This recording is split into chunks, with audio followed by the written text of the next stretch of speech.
I really hope something happens because it's an excellent time to shop around some of these guys that are malleable, that can go to other teams. And then the goaltending has been quite the question mark. I think, like, genuinely, I think Spencer Martin has done all that he can do. I remember yesterday, I think it was either in the first or the second period. I didn't watch all the Canucks game yesterday, but I do remember John Garrett was saying on the broadcast that Spencer Martin did, like, he had been doing all that he really could be doing. And obviously a 5-4 game looks bad, but I think he's been doing just as good. Obviously, Demko is the number one guy. He's the go-to. But from what we've seen this year, Demko with the slow start, Spencer Martin's been doing great. He's been doing satisfactory for the team, for a satisfactory team.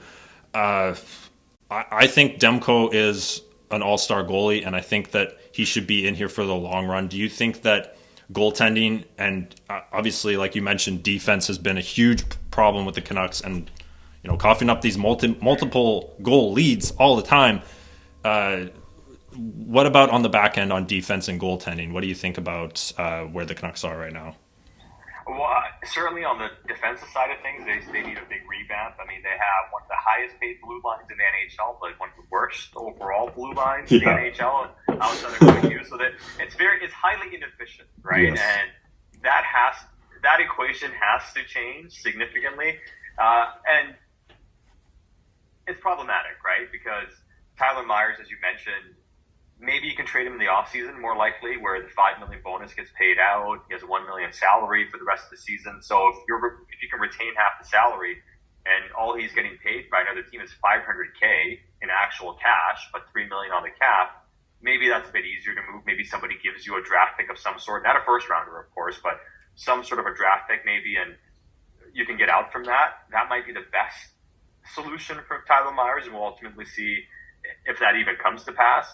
Ulrich Malarson, I mean, he has no move clause. He's been playing really poorly this season, has 4 more years left in his contract beyond this year, and it really doesn't look like he's going to be playing at a high level. And that's problematic because that's a huge cap hit. And if he doesn't want to go anywhere trade-wise, teams may not even be interested in a guy making that much money that's not playing all that well. What options do you really have? And a buyout could be one, but asking the owner to fork out $19 million to pay a guy to walk away, because that's how much it would cost. He's over $30 million still. They would have to pay him about $19 to $20 million to not play for the team.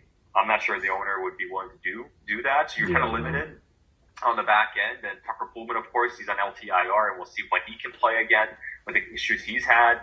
Ethan Bear's been a nice fit. Travis Dermott's a nice fit. I look at those guys as third-pair guys ultimately. They're good players, but are they really going to be top 4 cornerstone guys? Probably not. So they need to find some young, cheap defensemen, and that's where you look at, can you make the Horvat trade? Can you bring somebody in that can play on the back end, or somebody else that you make? And the rest is just kind of hoping you can move some money out. And I think they're kind of stuck, and I have to wait through next year in this offseason to do more on the back end, and that's a big challenge. And in goaltending, I'm with you. I think Thatcher Demko, even if you want to rebuild, you can hold on to Demko, you can hold on to Hughes, you can hold on to Elias Pettersson and feel like, hey, at least we have a cornerstone center, cornerstone defenseman, and obviously a cornerstone goaltender. And that's a foundation that at least we can start building around. And I'm fine with that. And the whole notion of trading the goaltender, so I'm okay with the idea if you can maximize a return on Thatcher Demko, like get a really good return.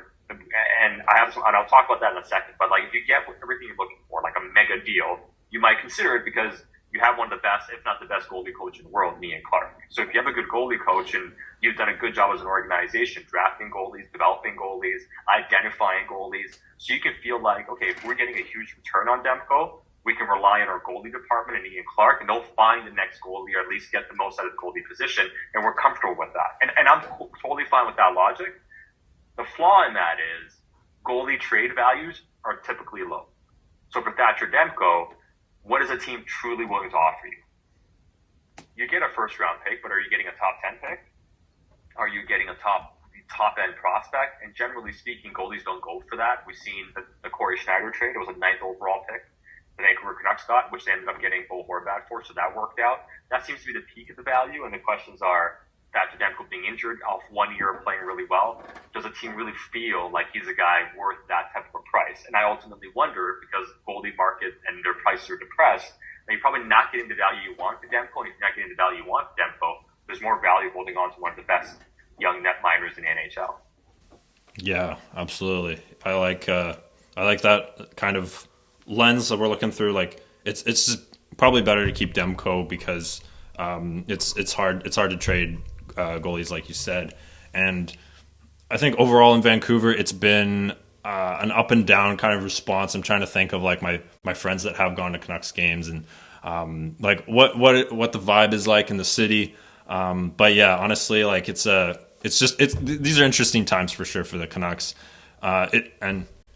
It's also a interesting time in another proximate city that we are near in Seattle, where we can almost see an up and down team in the Seahawks as well this year. So Sat, are the Seahawks your team? Are they? No, not Hawks. I'm a Browns Okay, fan. So, Browns. Okay, nice. So yeah, Browns, and that's not really going all that well either. Or hasn't been for the past 2.5 decades, really. But I digress. As far as the Hawks are concerned, I always have an affinity for the Hawks, so they're close by night, and I watch all their games. And a lot of people I know are big time Hawks fans. And in this market, if we talk football, we're oftentimes talking about the Seahawks because that's the biggest fan base here in Vancouver and in BC in general is the Seattle Seahawks. So I keep a very close eye on them. And yeah, let's say that it's been an unexpected thrill ride down the I-5 this year. Yeah, absolutely. I like the Vikings, and mostly because my dad is he's from Winnipeg and he grew up cheering for the Vikings because they were just nearby. So I really want the Vikings to do well this year. Obviously, they're in a great position. And like yourself, I keep up with the Seahawks. I pay attention to them, obviously, because of how close they are and how they kind of feel like Vancouver's team, more or less.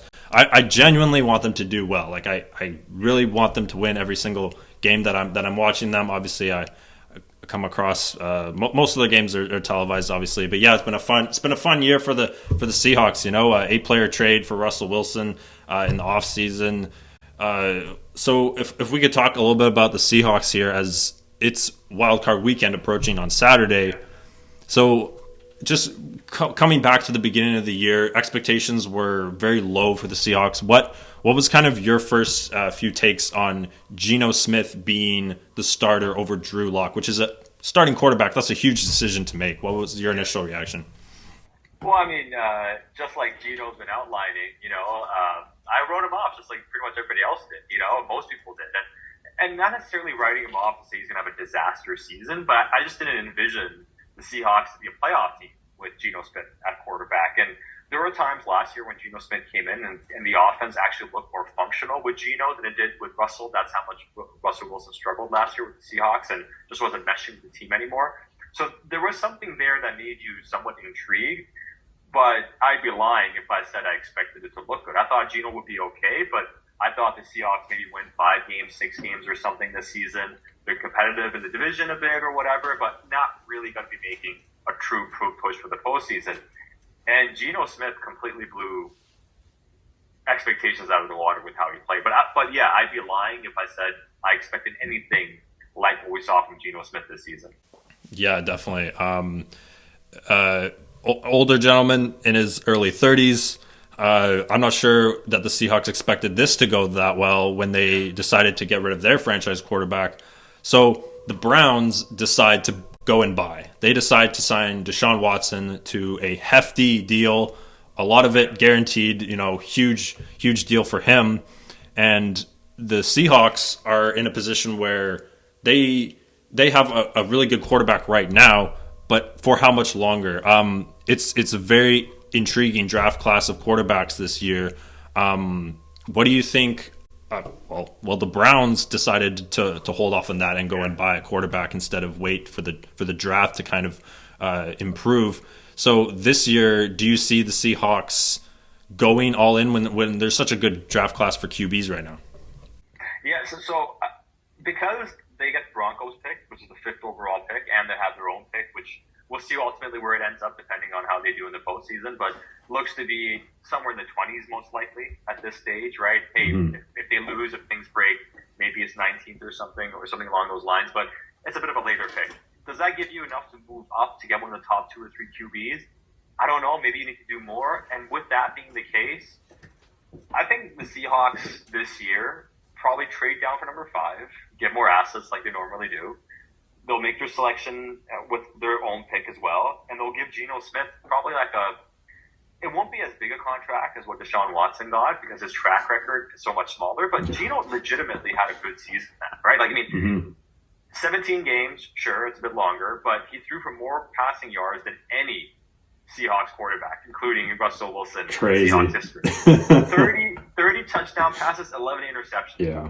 I mean, these are great numbers. The team is having success. He legitimately played well. And for a guy who's, what's expected to be a first-round pick, what's expected to be maybe a top 2 pick in his draft, ends up sliding into the second round, has never really been able to make the money he's wanted to make. He still made good money, but, it's been a few $100,000 here. The rookie contract was the biggest deal that he had, and he's been toiling around into his 30s. Now he's going to get paid majorly. I'm so happy for Geno. It's a great story. It makes me happy to see that Geno is going to get a big contract, but it's going to be nowhere near what Deshaun Watson got. So Deshaun got over $200 million guaranteed.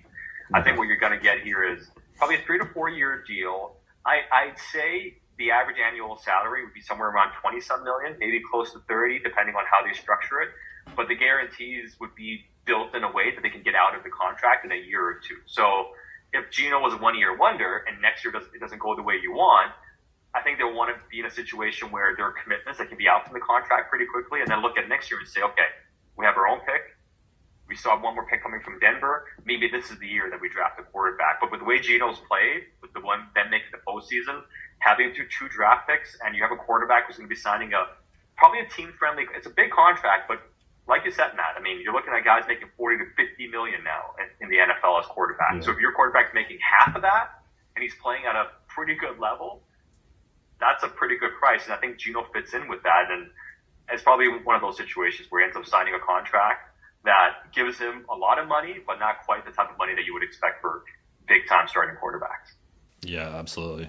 Yeah, those are all great points for sure. I definitely agree. It's maybe draft a quarterback now and just hold off for him like a couple of years, kind of like how the Bears did with Fields, and other teams like even the Packers draft a QB, but just kind of hold off on him for a while, see what the main guy can do.